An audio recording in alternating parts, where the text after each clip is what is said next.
Après leur arrivée à Bethléem, Ruth et Naomi sont confrontées à une dure réalité.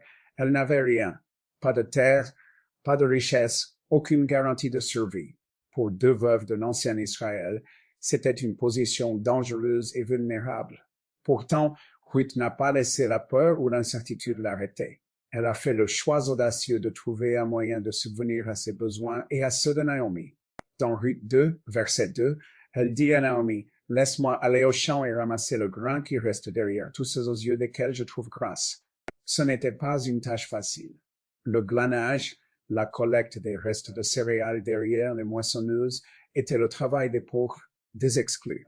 Et Ruth n'était pas seulement une veuve, c'était une étrangère, une Moabite, une marginale à Bethléem. Pouvez-vous imaginer ce qu'elle a dû ressentir? Les regards, les chuchotements, l'incertitude de savoir si elle serait autorisée à glaner.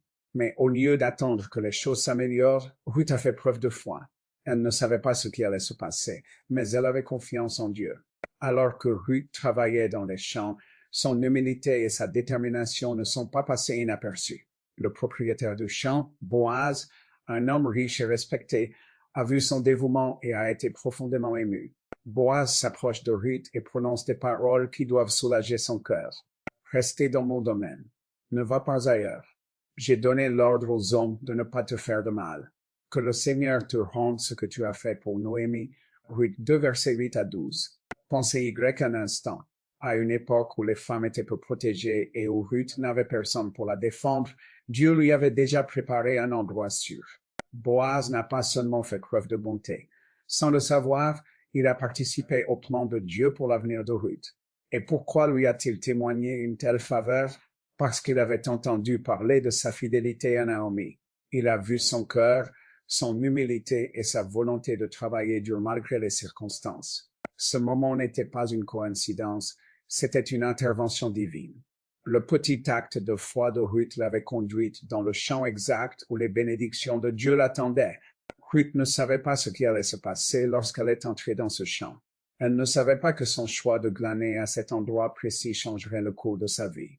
Mais c'est cela la foi, n'est-ce pas?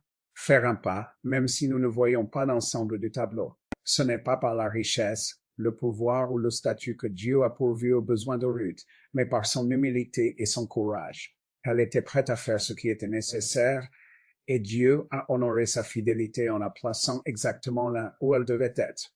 Peut-être qu'aujourd'hui, vous êtes confronté à une situation où il vous semble risqué d'avancer dans la foi.